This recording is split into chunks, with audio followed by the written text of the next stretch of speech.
प्रभू रामचंद्रांच्या पदस्पर्शाने पावन झालेल्या नाशिक भूमीमध्ये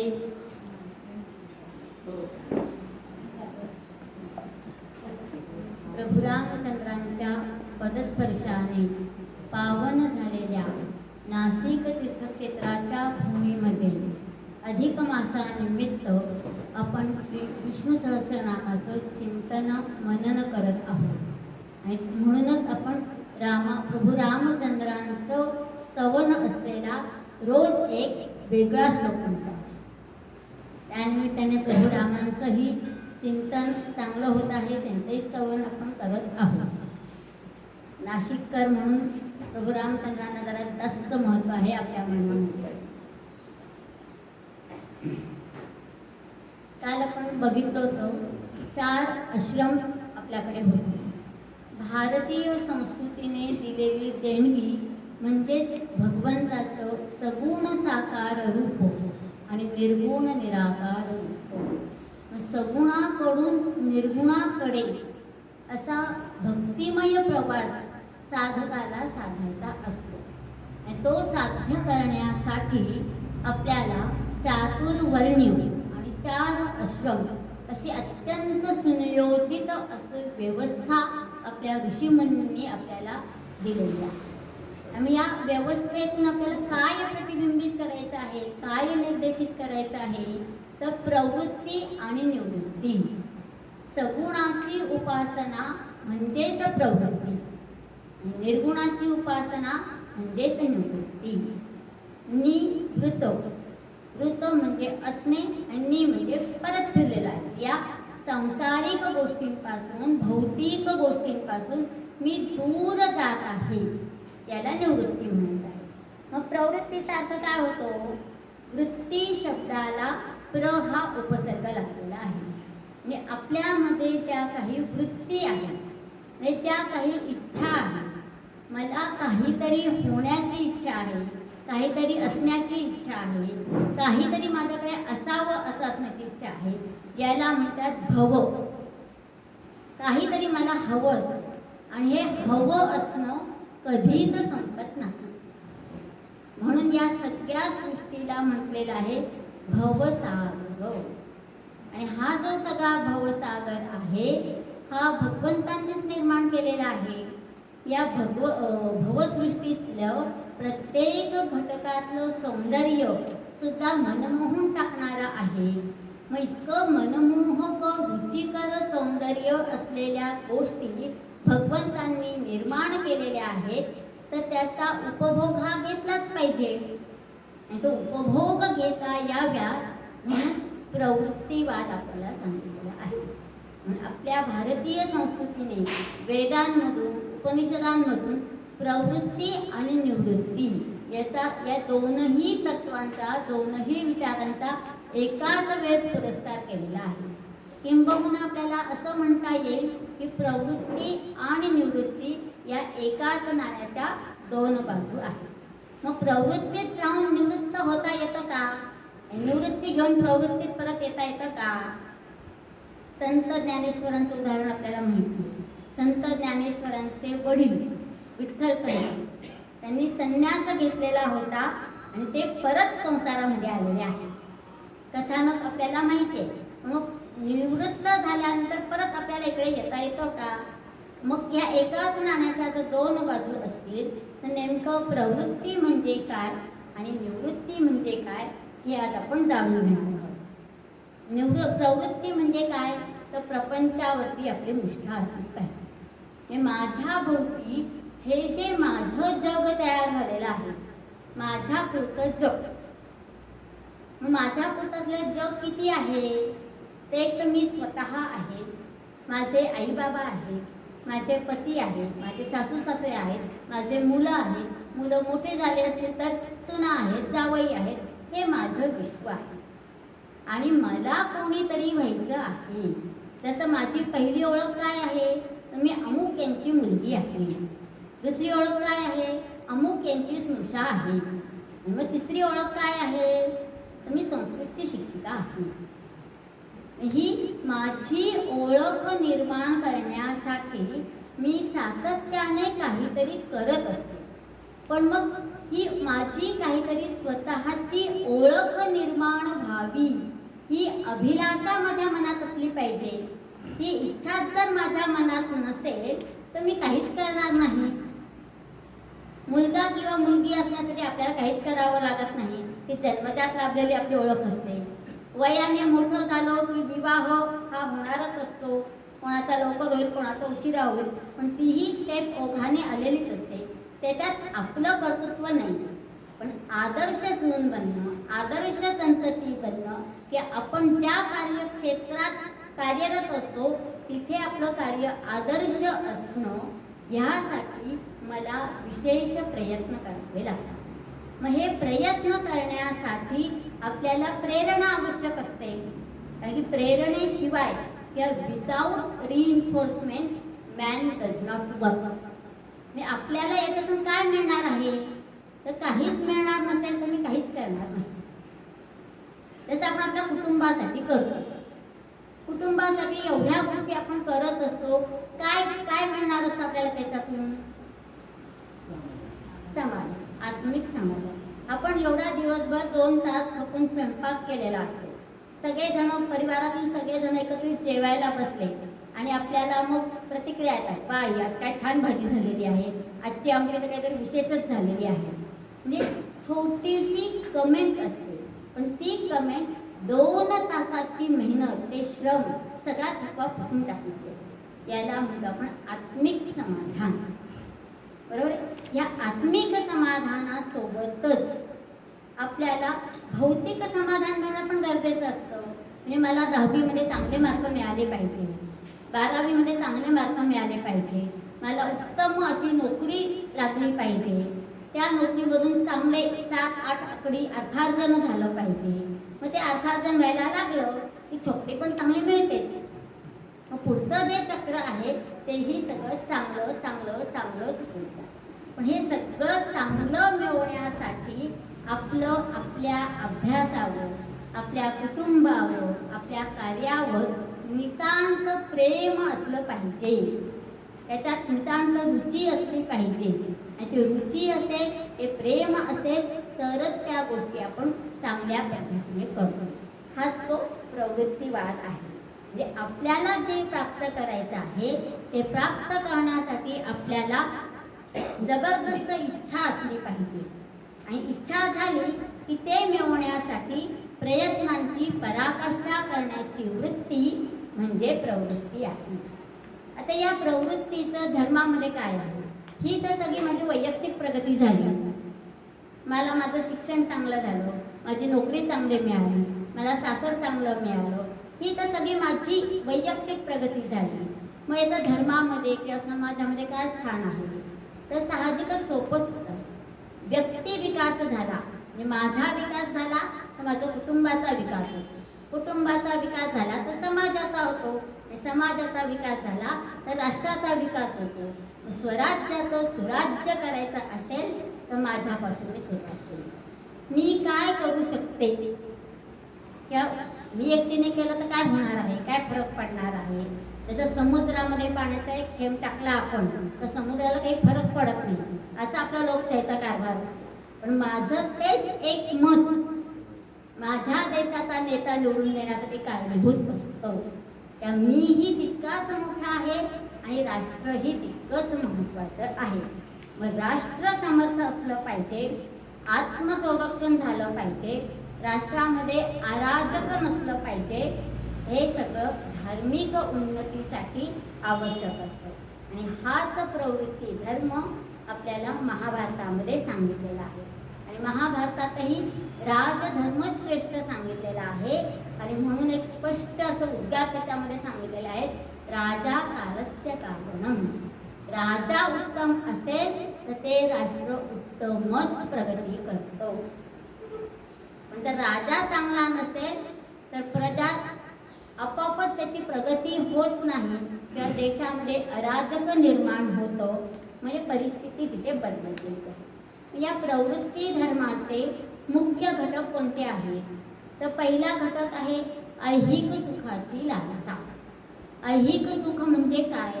हे जे मला वाटत असते, मी छान राहावं, माझी साडी चांगली असावी, मॅचिंग सगळं असावं, चांगले नवीन नवीन फॅशनचे दागिने मला मिळावे, किंवा माझं घर हे नीटनेटकं सजवलेलं असावं, ह्या सगळ्या सुखाची लालसा आपल्या मनात निर्माण झाली. लालसा निर्माण झाली तरच आपण त्यासाठी प्रयत्न करणार आहोत. नाही तर आहेच आपला घरभर बसायला, कपाट दार उघडलं की खाली सोडून राहणार. म्हणून आपण बंद दारात सगळ्यात चांगली गोष्ट असते. म्हणजे जर नीटनेटकेपणाची आपल्याला आवडच नसेल तर आपण त्याच्याकडे लक्षच देणार नाही आहोत. ह्या सगळ्या ऐहिक सुखाची लालसा असते. ह्या सगळ्या वस्तूंचा संग्रह करणं, सुखोपभोगाची लालसा ठेवणं हे सुद्धा आपल्या वैदिक संस्कृतीमध्ये प्रतिष्ठितच मानलेलं आहे.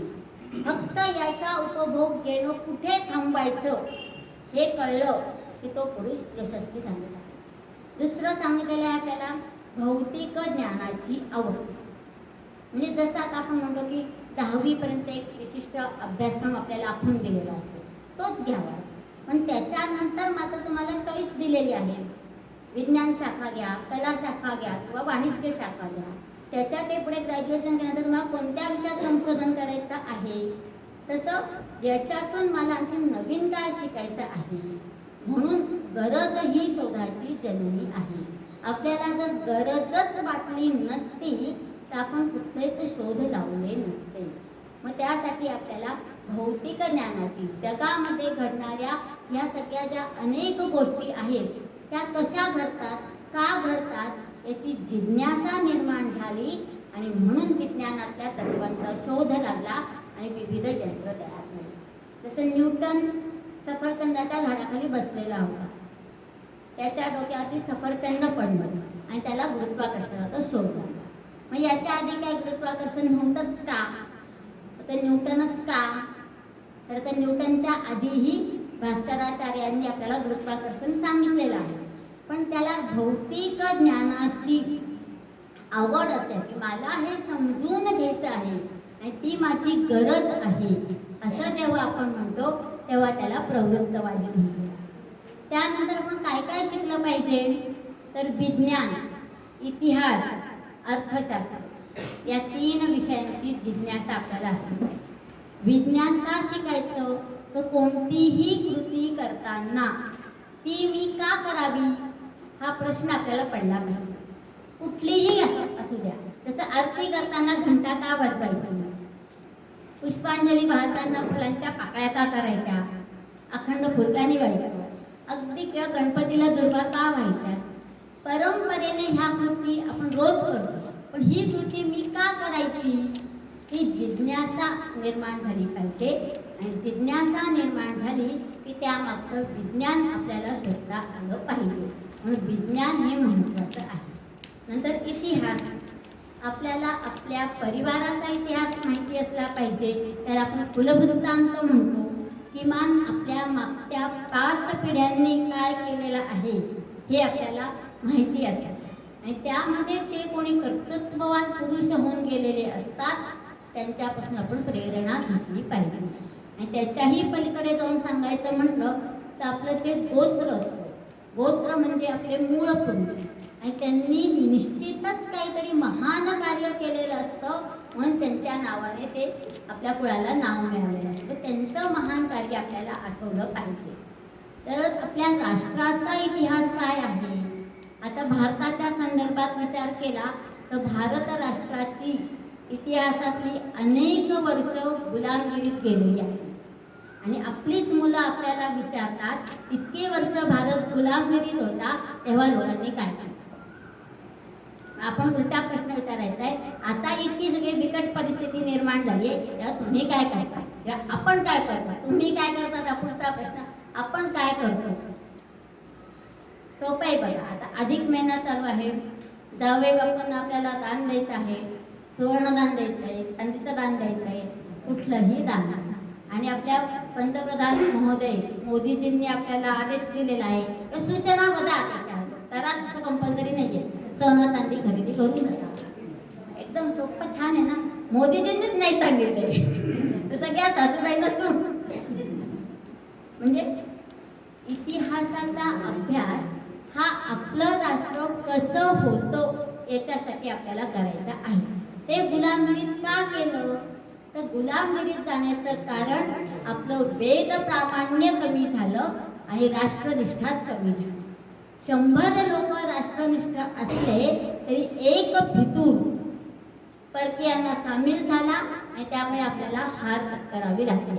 मग अशा इतिहासाची पुन्हा पुनरावृत्ती होऊ द्यायची नसेल तर आपल्याला इतिहास जाणून घेतला पाहिजे. आणि अर्थशास्त्र म्हणजे त्याचा खूप मोठा व्यापक विषय आहे. अर्थशास्त्रामध्ये राजनीती, न्यायशास्त्र, तर्कशास्त्र आणि नीतिशास्त्र हे सगळं एकत्रितच होतं. आर्य चाणक्यांनी कौटिल्य अर्थशास्त्र नावाचं पुस्तक लिहिलं. कौटिल्य म्हणजेच आर्य चाणक्य. त्यांनी लिहिलेल्या अर्थशास्त्रामध्ये आपलं आर्थिक धोरण कसं असलं पाहिजे. आणि साधंच आहे, राष्ट्राचं आर्थिक धोरण थोडासा लांबचा भाग आहे. आपल्याला आपलं घर चालवायचं असेल तर अर्थाची व्यवस्थापन कसं करायचं यासाठी अर्थशास्त्र आपल्याला माहिती असेल. मागणी तसा पुरवठा हे पहिलं तत्व आहे. पण आपली मुलं मागतायत, मला सँडविच करून दे, मला मॅगी करून दे, मला बर्गर दे, मला पिझ्झा दे, तर तो पुरवठा आपण करावा का? हे ज्ञान ज्या गृहिणीला असतं तिला अर्थशास्त्र कळतं.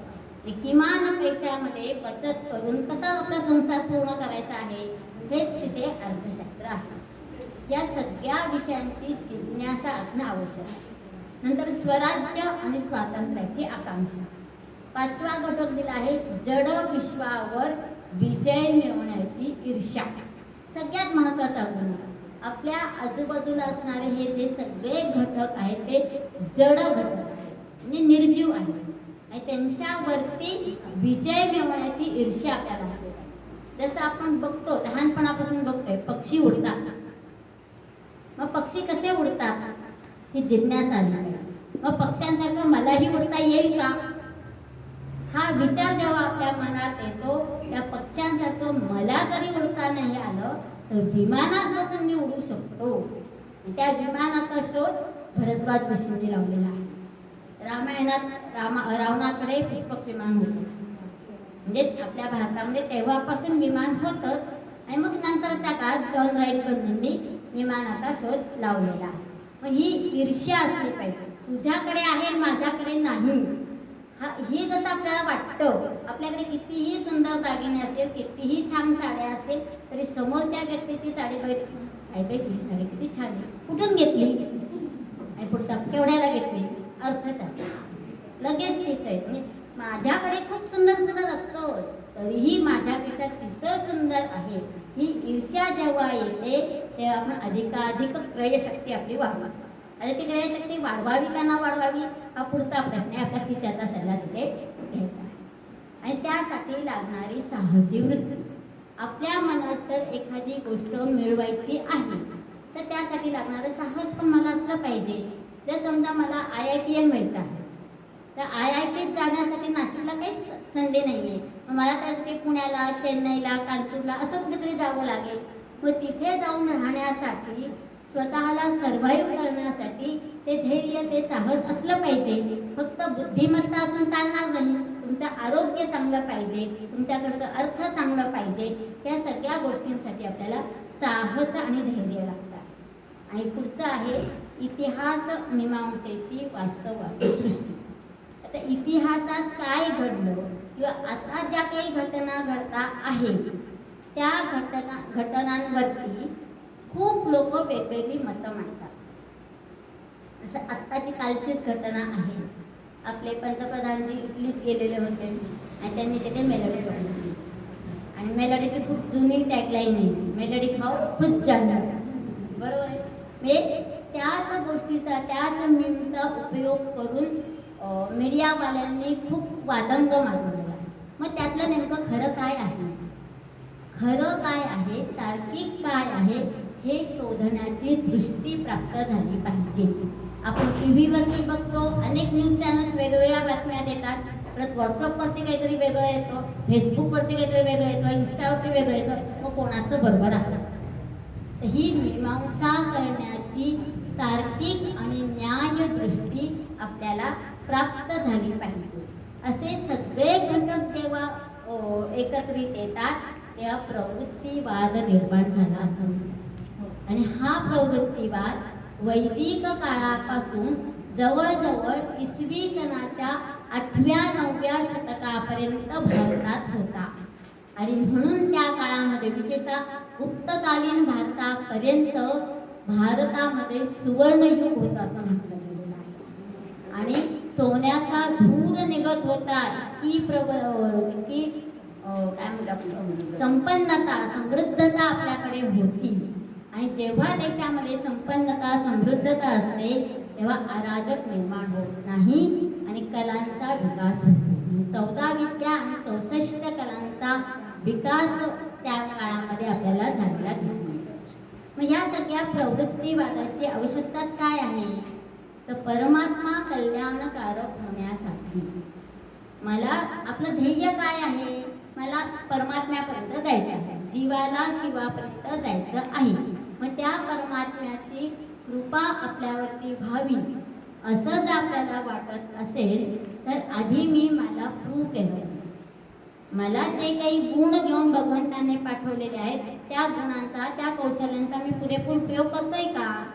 ती कौशल्य मी फक्त माझ्या स्वतःसाठी वापरतेय, जनहितासाठी वापरतेय का धार्मिक गोष्टींसाठी वापरते आहे, हे सगळं तपासून पाहायचं असेल तर आपल्याला आधी प्रवृत्तीवाद असला पाहिजे. या चांगले कर्म केली की पुण्य मिळेल, पुण्य केलं की स्वर्ग मिळेल, हे सुद्धा एक प्रलोभनच आहे. आणि ते प्रलोभन दिलं नाही तर आपण चांगली कर्म करायला प्रवृत्त होणार नाही.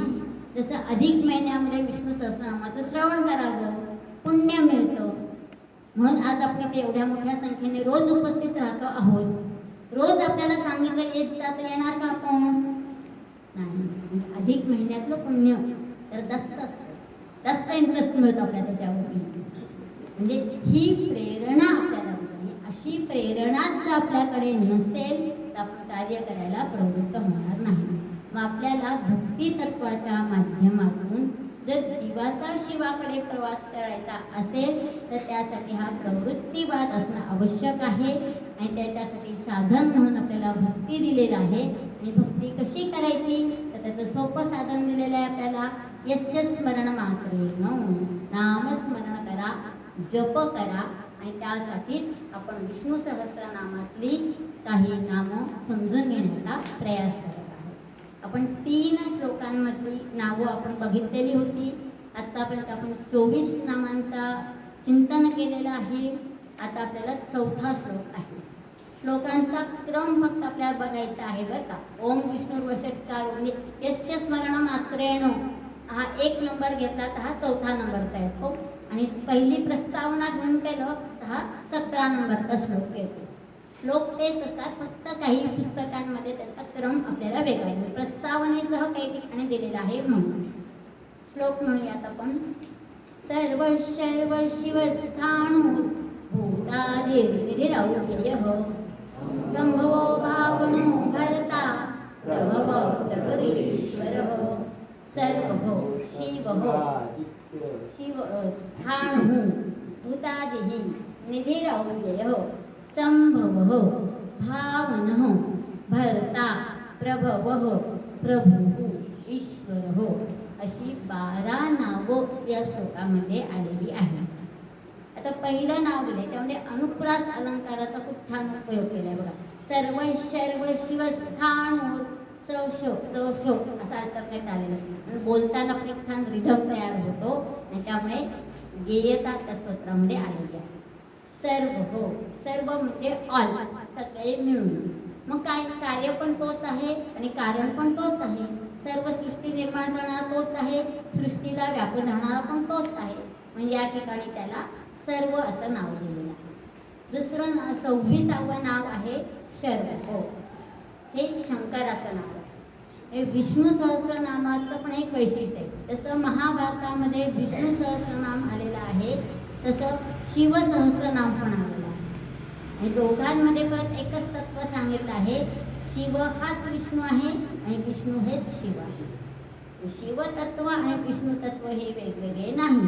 आणि परत सारांशाने काय आहे तर उत्पत्ती स्थिती लय या तिन्ही परिस्थितीतून समन्वय समन्वय साधून जे सर्वश्रेष्ठ तत्व आहे ते म्हणजे परब्रह्म.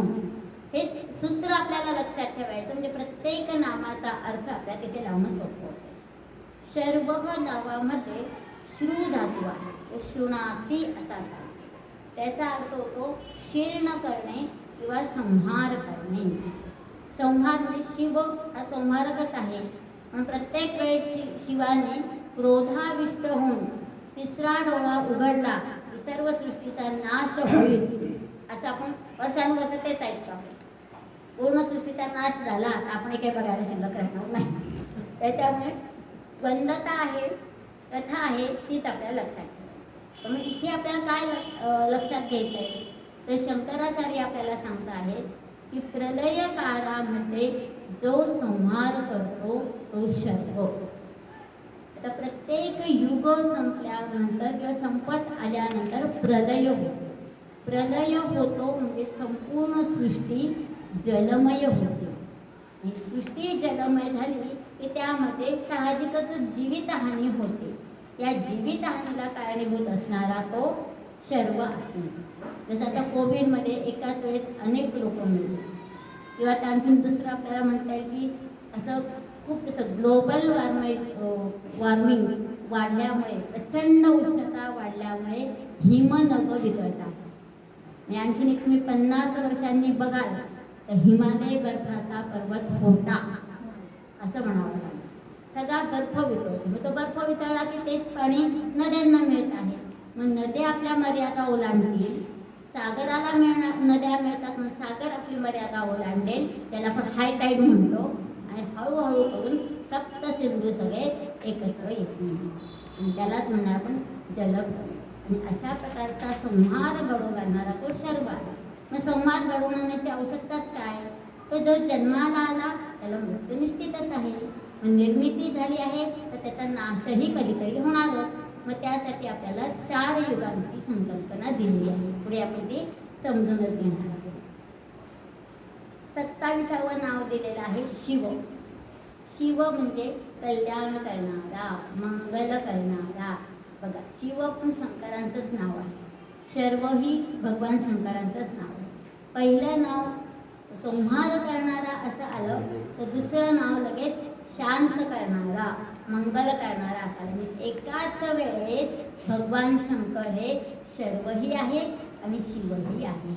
म्हणजेच काय, तर आपल्या जीवनामध्ये ज्या चुकीच्या गोष्टी आहेत त्याचा आपल्याला संहार करता आला पाहिजे, आणि चांगल्या गोष्टी आहेत, सद्गुण जे आहेत त्याचं वर्धन करता आलं पाहिजे. असं उपदेश करणारी ही शर्व आणि शिव नाव आहे. 28वं नाव आहे स्थाणु. स्थाणु शब्दाचा अर्थ होतो स्थिर. मग जसा झाडाचं खोड स्थिर असतं किंवा एखादा खांब स्थिर असतो त्याला आपण निर्जीव असं आपण म्हणतो. पण झाडं काही निर्जीव नसतात, खांब हा निर्जीव असतो. त्याला आपण नरसिंहाच्या गोष्टीमध्ये ऐकलो की खांबाला लाथ मारले तर त्याच्यातून भगवंत प्रकट झालेले आहेत. हे खांबामध्ये पण भगवंताचा अंश आहे. मग जो संपूर्ण विश्वाचा आधार, जसं झाडाचं खोड हे वृक्षाचा आधार असतं. झाडाचं खोड जितक्या मजबूत असेल तितक्या त्या वृक्षाचा विस्तार चांगल्या पद्धतीने झालेला दिसतो. तसं या सृष्टीचा निर्माण करणारा जो आधार आहे तोच प्रत्यक्ष भगवंत आहे. पण सृष्टीचा विस्तार इतका व्यापक प्रमाणात झालेला आहे. म्हणून भगवंताचं नाव आहे स्थाणु. 29वं नाव आहे भूतादी. आदी म्हणजे सुरुवात, आणि भूत म्हणजे काय पण बघितलेलं आहे. या सर्व भूतांच्याही आधी जो कोणी होता तो कोण होता, तर ते तत्वच होतो. म्हणून त्याला भूतादी असं म्हणतात. जसं आपण बीज उदाहरण, एखाद्या झाडाचं बीज असतं, ते बीज आपण जमिनीत पेरतो तेव्हा ते बी आपल्याला दिसतं. पोतं भरून बियाणं आणतात शेतकरी आपल्याला दिसतं. पण एकदा त्याचं पीक झाड मोठं झालं ते जमिनीतलं बी आपल्याला दिसतं का? तसंच भगवंताचं आहे. बीज रूपाने तो राहिलेला आहे, सृष्टी केलेली, आणि सृष्टीमध्ये इतका तो व्यापून राहिलेला आहे की त्याचं मूळ स्वरूपच आपल्याला दिसत नाही. 30वं नाव सांगितलेलं आहे निधीर अव्यय. अव्यय न व्ययती, न संपणार. आणि निधी म्हणजे साठा, हा न संपणारा साठा आहे. 31वं नाव आहे संभव. हो, काल आपण त्याचा अर्थ बघितलेला आहे. स्वतःच्या इच्छेनुसार प्रकट होणारा. तुम्ही कितीही हाका मारा, आपण हाका मारतोय पण आपला आवाज जर भगवंताला परिचित नसेल तर रॉंग नंबर म्हणतो ठेवून दे, नॉट रिचेबल, स्विच ऑफ. पण भगवंताला जर इच्छा झाली की मी जाऊन या भक्ताला भेटलंच पाहिजे तर तो झाला संभव. जसं विठ्ठलांचं उदाहरण घेतलं आपल्याला. प्रत्यक्ष भगवंत पुंडलिकाला भेटायला आलेले आहे आणि पुंडलिक माता पित्यांची सेवा करत आहे. त्या पुंडलिकाने सांगितलेलं आहे की आता मी आईबाबांची सेवा करतोय, तू थांब तिथे.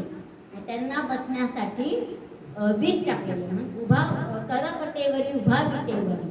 त्याच्यात तुकाराम महाराज सांगतायत कारे पुण्या मातरस. म्हणजे अशी इतकी भक्ती असली पाहिजे की भगवंतांना आपल्यापर्यंत भेटायला यावं अशी इच्छा निर्माण झाली पाहिजे. म्हणजे आपण ते इतकं सगळं वाईट घडतंय मग भगवंत काय येत नाही, याचा अर्थ आपली शक्ती, आपली भक्ती अजून कमी पडते.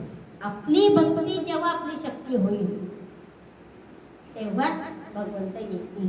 तर 10वा अवतार होणार आहे ते तिकतो कालावधी जवळ आला म्हणून आपल्याला भक्ती हेच शस्त्र करायचं आहे, भक्ती हीच शक्ती करायची आहे. आणि केलेली भक्ती ही डोळस असली पाहिजे. फक्त कर्मकांडात अडकलेली भक्ती आपल्याला नको आहे. 32वं नाव सांगितलेलं आहे भावना. भाव कशाला म्हणतात हे आपण समजून घेतलेलं आहे. मग भावना ज्याच्या आश्रयाने राहतात किंवा ज्याच्या ठिकाणी उत्पन्न होतात तो भावना. ज्याला आपण मन म्हणतो.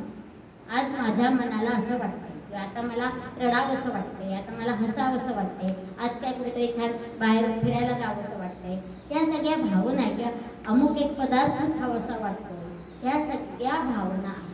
आणि त्या भावना निर्माण करणाराही तोच आहे, म्हणून भावना. 33वं नाव आहे भरता. भरतामध्ये आपल्याला भ्रू धातू आहे, जे भरण पोषण करणारा.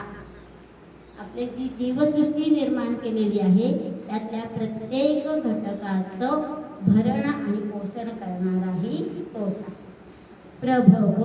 पुन्हा एकदा तेच सूत्र आपल्याला सांगले. प्रभव म्हणजे आपण विष्णवे, प्रभ विष्णवे, तोच प्रभव आपल्याला इथे आला. बऱ्याच नामांची पुनरावृत्ती झालेली आपल्याला दिसते आणि त्या नावाचं जे वैशिष्ट्य आहे ते आपल्या बुद्धीत घट्ट बसलं पाहिजे. प्रभुः. प्रभुः म्हणजे सगळ्या क्रिया घडवण्याचं सामर्थ्य असणारा. सोपं नाहीये. एकदा मी ते निर्माण केलंय, निर्माण केल्यानंतर ते तसंच चालू ठेवणं भयंकर अवघड आहे.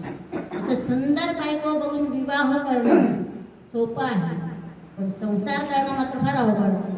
एकदा ती बायको म्हणून घरात आली म्हणजे प्रेयसीची बायको झाली की संसार काय असतो हे कळायला लागलं.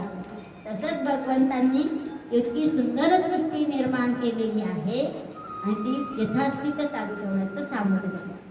ईश्वर. हो, हा शब्द ऐश्वर्यवाचक आहे की ज्याच्याकडे सर्व प्रकारचं ऐश्वर्य आहे. म्हणजे अशी काही आपल्याला एकूण 12 नावं या श्लोकामध्ये दिली. काही ठिकाणी नामांची पुनरावृत्ती होते, काही ठिकाणी अर्थांची पुनरावृत्ती झालेली आहे, तर काही ठिकाणी नाव तेच असतं, मग त्याचा संदर्भ बदलल्यामुळे तो वेगळा अर्थ तिथे प्रकट होऊ शकतो. पुढच्या याच्यात एक 10 मिनिटं घेणार आहे, म्हणजे आणखी थोडीशी नावं आपली पुढे जाणार आहेत.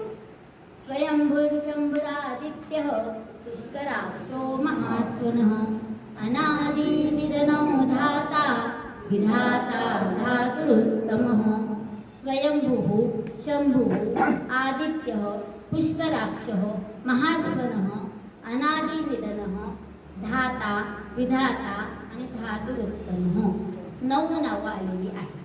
काहींमध्ये 8 आहेत, काहींमध्ये 7 आहेत, काहींमध्ये 9 आहेत, काही ठिकाणी आता 12 पण आहेत. कमी जास्त प्रमाणात नावं तिथे येतात. स्वयंभू म्हणजे स्वतःच स्वतःचं करणारा, कुठल्याही साधनांची गरज नाही. इथेच सर्वश्रेष्ठ तत्व आहे. शंभू, शम म्हणजे सुख आणि भू म्हणजे सुख मिळवण्याची भावना. तसं मग अशी प्रवृत्तीवादामध्ये सांगितलं, सुख आपल्याला हवं आहे, पण ते सुख प्राप्त करण्यासाठी आपल्याला धडपड करावी लागेल. जसं मला मोठा बंगला घ्यायचा आहे, मोठा बंगला घ्यायचा असेल तर मला लोनही मोठं लागेल. मोठं लोन करायचं असेल तर माझं सॅलरी पण जास्त असली पाहिजे. चांगली सॅलरी पाहिजे असेल तर मला शिक्षणही चांगलं केलं पाहिजे. हे सगळं करण्याची म्हणजे ते सुख मिळवण्याची भावना निर्माण करणारा आहे तो आहे शंभू. 39वं नाव आहे आदित्य. हो, 12 आदित्यांपैकी एक म्हणजे विष्णू. आदित्य म्हणजे सूर्य आणि सूर्य म्हणजेच विष्णू. सूर्य आणि आदित्य विष्णू हे वेगवेगळे नाहीत. म्हणून आपल्याकडे काही थिअरीज अशाही सांगतात की सूर्यापासून सृष्टी निर्माण झाली.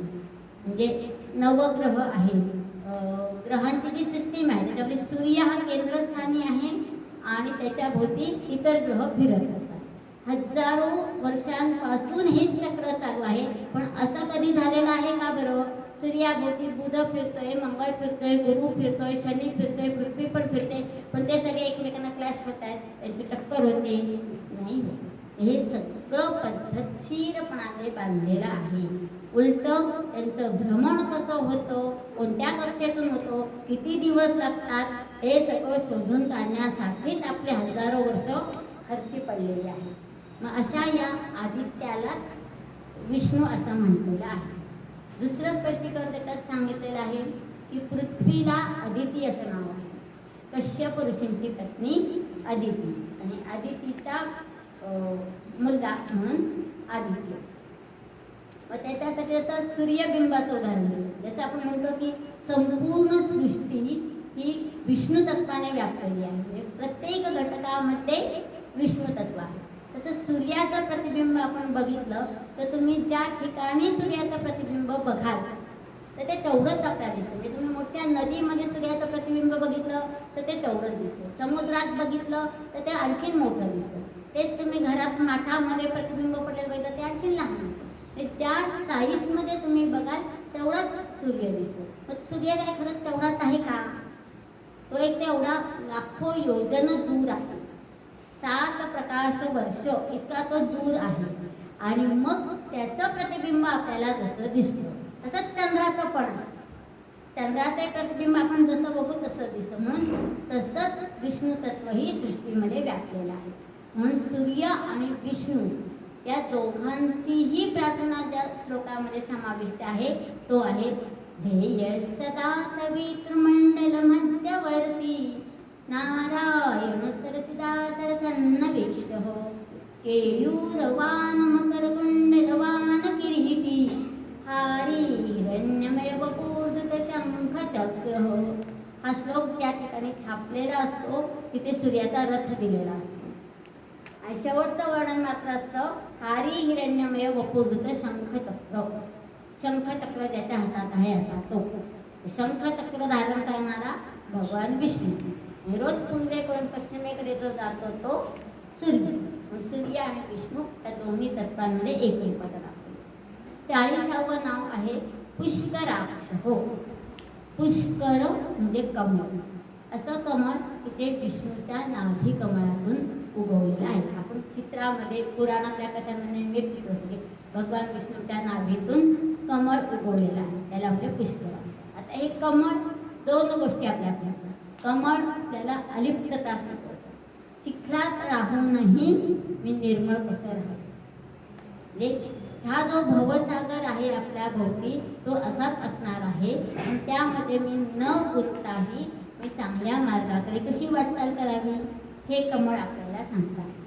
आणि दुसरं आहे नाभिस्थानातून उगवलेलं कमळ आहे तर ते आपल्याला नाळेशी संबंधित. कमळाच्या देठाला नाल असं म्हटलेलं आहे. आणि आई जेव्हा बाळाला जन्म देते तेव्हा आई आणि बाळ हे नाळेने जोडलेले असते.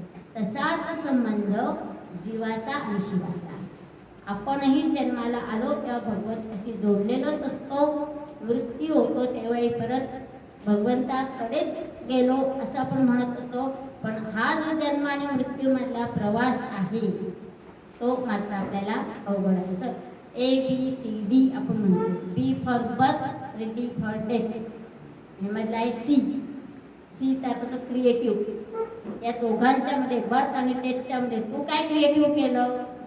मृत्यूनंतर आपण जेव्हा जाऊ तर आधी जाणार, तू काय केलंस? हा सी आपल्यासाठी जास्त महत्वाचा आहे. नंतर महास्वनः. स्वनः म्हणजे आवाज. आवाज कसा आहे? जसं एखाद्या व्यक्तीचा आवाज, एखादी व्यक्ती साधं जरी बोलते खूप मोठ्या आवाजात बोलते, रागावूनच बोलते का असं, त्याला आपण टोन कसा आहे. तसं शिक्षकांचा आवाज हा नेहमीच मोठा असतो. असं घरात 2 लोकांसमोर बोलतील तरी 70 मुलांचा वर्ग समोर आहे अशी आपोआप त्यांना सवय झालेली असते. किंवा मिलिटरीतले अधिकारी असतात बघा, मिलिटरीमधून ते जेव्हा परत येतात तर त्यांनी जे काही शौर्य केलेलं असतं तो प्रसंग जेव्हा ते परत वर्णन करून सांगतात तर तोच आवेश, तीच आक्रमकता त्यांच्या मुखातून व्यक्त होतो, तो आवाज असतो. तसा हा भगवंताचा आवाज कसा आहे तर खूप मोठा आहे. महास्वनः. स्वनः म्हणजे आवाज आणि महा म्हणजे मोठा. आता मोठा म्हणजे कसा? तर मेघ गर्जनेचा, मेघांचा गडगडाट होता. त्या अचानक आपण इथे बसलेलो आहोत आणि अचानक ढग भरून आले आणि ढगांचा गडगडाट सुरू झाला तर पहिल्यांदा गडगड लागले की आपल्याला भय वाटतो तसा. आणि दुसरं आहे समुद्राचा. समुद्राच्या लाटांचा सातत्याने आवाज येत असतो, तोही आवाज खूप मोठा असतो पण तरीही तो आवाज मनाला शांतता देणार. त्या आवाजाने कुठे पोल्युशन झालं असं ऐकलंय का? DJ लावून नाचायला केलं त्याचं पोल्युशन होतं. पण त्याची गणपतीची आरती मोठ्या आवाजात लावली तुम्ही स्पीकरवरती तर आपण उठून लगेच घरात चला रे आरती सुरू झाली बरं का असं म्हणून जातो. म्हणजे आवाज तोच असतो. आता आपल्याकडे बटनाचा कंट्रोल आहे लहान मोठा करायला, पण भगवंताचा आवाज हा मोठा आहे. नंतर धाता आणि विधाता. धाता म्हणजे धारण करणारा आणि विधाता म्हणजे काय तर धाता शब्दाला वी हा उपसर्ग लागलेला आहे. मग हा धाता काय धारण करतो तर तो आपलं कर्म धारण करतो. म्हणून जेव्हा आपण कर्मफलाविषयी बोललेलो होतो तेव्हा एक दिवस असा आला पाहिजे, कर्म करणं तर चुकणार नाही पण माझं प्रत्येक कर्म जेव्हा भगवंतासाठी असेल तर त्या कर्माचं फळ हे विधाता धारण करणार आहे. हे कर्म करावंच लागणार, ती क्रिया होतच राहणार आहे, त्याचं फल मात्र भगवंताच्या नावे जमा होणार आहे. आणि धातू उत्तम. धातू म्हणजे मौल्यवान वस्तूंमध्ये श्रेष्ठ. आणि साहजिकच आहे सर्व तत्वांमध्ये सर्वश्रेष्ठ तत्व आहे, परमतत्व आहे. परमपदम जे आहे ते म्हणजे विष्णू तत्व आहे, म्हणून त्यांना धातू उत्तम म्हटलेलं आहे. आणि धातूंची पण श्रेणी ज्यावेळेस आपण तयार करतो तेव्हा त्या श्रेणीमध्ये आपल्या भारतीय संस्कृतीमध्ये आपण सुवर्ण धातूला खूप महत्त्व दिलेलं आहे. म्हणजे सोनं कितीही महाग झालं तरी 4 दागिने सोन्यानेच करायचं. चांदी पण आता इतकी महाग झालेली आहे तरी अधिक महिना आहे लेकीला चांदीचे जोडवे घेतले पाहिजे. तेव्हा आपण असं म्हणतो का जास्त खर्च होईल चांदी. सोनं चांदीच का मूल्यवान तर अनेक धातू आहेत, त्यापैकी जे तेजस्वी धातू आहेत आणि ज्याला आकार देता येतो. सोन्या चांदीचेच दागिने बनवले जातात, लोखंडाचे नाही बनवत. लोखंडालाही आकार देता येतो पण त्यासाठी जरा जास्त मोठ्या प्रमाणात सगळं लागतो, म्हणून आपल्याकडे स्लॅब उभा दिसतो. आपल्याला लोखंडाला आकार दिल्यामुळे छानसे छत तयार होते. म्हणून हा धातू उत्तम आहे, म्हणजे सर्व धातूंमध्ये मौल्यवान श्रेष्ठ असलेल्या अशा श्री भगवान विष्णूंना परमपद, परमतत्व, परब्रह्मरूप असलेल्या श्री भगवान विष्णूंना नमस्कार करून आज बाणीला विराम देऊ.